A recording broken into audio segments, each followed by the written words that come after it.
जिनके हृदय में क्रूरता है, दया है ही नहीं, दान नहीं, वे लेना जानते हैं, देना नहीं। तो हमें बहुत से संकेत मिलते हैं कथा श्रवण करने से।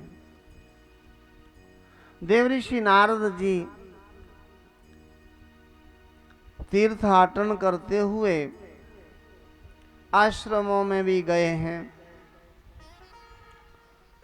नदियों का सेवन किया, साधु पुरुषों के पास गए हैं, किंतु कहीं भी मन में आनंद नहीं प्राप्त हुआ, हृदय आनंदित नहीं हुआ। परिवारों में गए हैं, गृहस्थों के यहाँ गए हैं, यहाँ साले सलाहकार हैं, कलियुग की नारी, कलियुगी की नारी जो है वे ज्यादा ही अपने भाइयों की कदर करती हैं।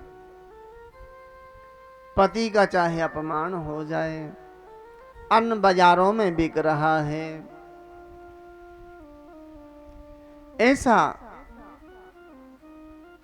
सब दर्शन किया देवऋषि नारद जी।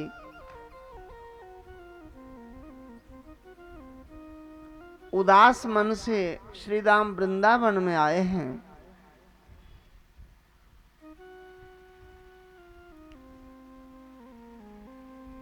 वृंदावन सो बन नहीं, नंद ग्राम सो ग्राम। ऐसी आनंदित जहां भगवान ने बाल लीलाएं, बाल क्रीड़ाएं की हैं, ऐसे अद्भुत भगवान के धाम का दर्शन हुआ, बड़े आनंदित हुए। और वहां पर भी उन्होंने एक आश्चर्य देखा। जमुना के तट पर एक देवियों का बहुत बड़ा समूह बैठा है। उन देवियों में एक नवजुवती बड़ी उदास, उदिगन, देवऋषि नारद जी को देखते ही देवऋषि नारद जी को बुलाने लगी। बालो वाच बो बो साधो शनमतिष्ठ मचिंतामपि नाशयो दर्शनं तव लोकस्य सर्वथा गहरं परम्। दर्शनं तव लोकस्य सर्वथा गहरं परम्। रुकिए रुकिए महात्मन, क्षण भर के लिए रुक जाइए। आप जैसे महापुरुषों के दर्शन जे संभव ही नहीं हो सकता। पूर्व जन्मों के किसी के पुण्य उदय हो जाएं, तब साधु पुरुषों के, महापुरुषों के दर्शन होते हैं। साधु पुरुषों के, महापुरुषों के दर्शन बड़े ही दुर्लभ हैं। तीर्थों का कई वर्षों तक सेवन करने से बड़ी मुश्किल से पवित्रता की प्राप्ति होती है, किंतु संत पुरुष तो चलते फिरते तीर्थ हैं। ये चलते फिरते लोगों को दर्शन मात्र से पवित्र कर देते हैं। आज मेरा जीवन धन्य हो गया, मैं पवित्र हो गई, मैं पुण्यात्मा हो गई। हे ऋषिवर, क्षण मात्र के लिए रुक जाओ, मैं बहुत परेशान हूँ, मैं दुखी हूँ। देवऋषि नारद जी ने कहा, देवी आप कौन हो? मैं आपको जानता भी नहीं हूँ। तो कहने लगी, उत्पन्ना द्रविड़े साहम वृद्धिम कर्नाटके गता क्वचित क्वचिन महाराष्ट्रे गुर्जरे जीर्णताम गता। मेरा द्रविड़ देश में जन्म हुआ। द्रविड़ अर्थात दक्षिण भारत को द्रविड़ देश कहा गया है। कर्नाटक में मेरा पालन पोषण हुआ है। महाराष्ट्र में मेरा सम्मान हुआ है। किंतु जब मैं सौराष्ट्र गई तो मैं अंग भंग जीर्ण हो गई। जर्जर मेरा शरीर हो गया, अर्थात मैं बूढ़ी हो गई। और मैं अपने दोनों पुत्रों को लेकर के श्रीधाम वृंदावन में आ गई। वृंदावन आते ही मैं नवजुवती हो गई। किंतु ये दोनों बूढ़े मेरे पास जो सोए हुए हैं, ये मेरे ही पुत्र हैं। ज्ञान और वैराग इनका नाम है। अब मैं अन्यत्र कहीं जाऊं तो कैसे जाऊं पुत्रों को छोड़ करके। जरठा माता तरणो तन्याम बीती। उल्टा कलयुग लग गया। माता युवती और पुत्र बूढ़े। माता बूढ़ी हो जाए, पुत्र युवक रहें तो अच्छा लगता है, चिंता नहीं रहती। अब मैं चिंतित बहुत हूं। ये मेरी सखियां हैं, सभी जो देवियां मेरे चारों ओर बैठी हैं, मुझे सांत्वना दे रही हैं। ये गंगा आदि नदियां हैं, इन्होंने मुझे बहुत सांत्वना दी है। किंतु मेरे मन का शोक नहीं मिटा, मेरे मन का दुख नहीं गया। वृंदावनस्य संयोगात् पुनस्त्वं तरुणीं नवा। धन्यं वृंदावनं तेन भक्तिर्नृत्यति यत्र च। धन्य है ये वृंदावन, जहाँ नित्य भक्ति नृत्य करती है।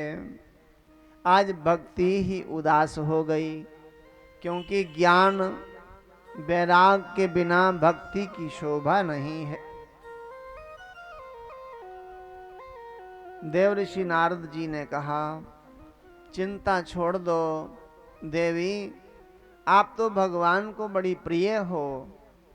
भगवान मात्र भक्ति से प्रेम करते हैं।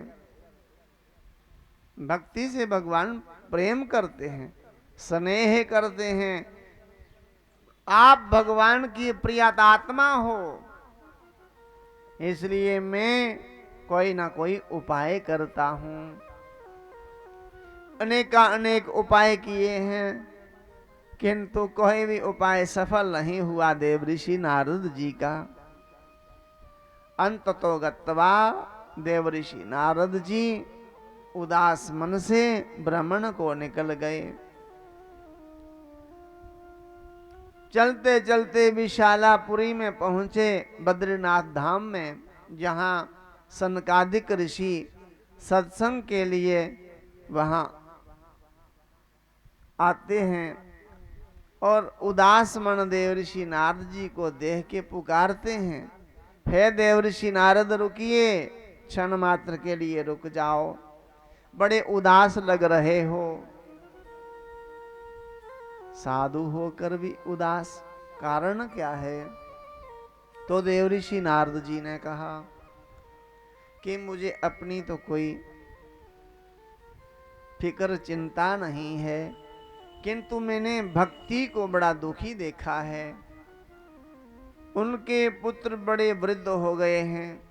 मैंने उनकी भुजाओं को पकड़ के उठाना चाहा, बिठाना चाहा, किंतु आंखें खोलकर वे मुझे देख भी नहीं सके, मेरा दर्शन तक नहीं कर सके।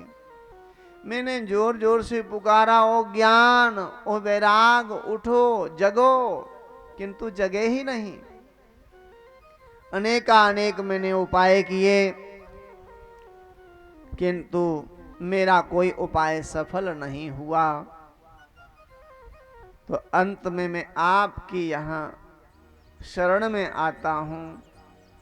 मुझे कोई उपाय बतावें जिससे ज्ञान वैराग भक्ति पुष्ट हों।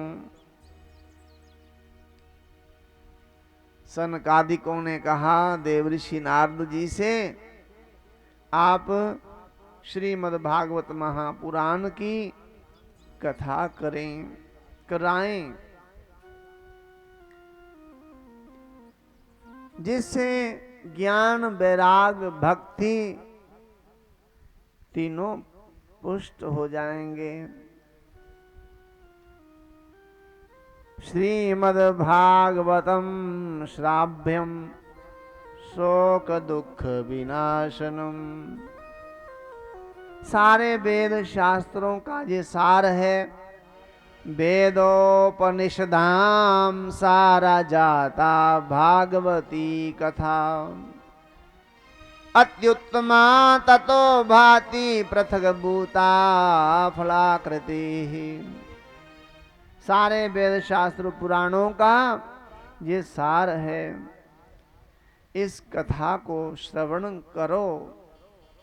आप ही श्रवण करोगे तो भक्ति ज्ञान वैराग पुष्ट हो जाएंगे। कुमारा ऊचु शृणु नारद बक्षयामो विनमराय विवेकिने। गंगा द्वार समीपे तो तटमानंद नामकम। गंगा के तट पर आनंद वन में आनंद घाट पर इस कथा का आयोजन कीजिए। देवऋषि नारद जी ने कहा, हे महापुरुष,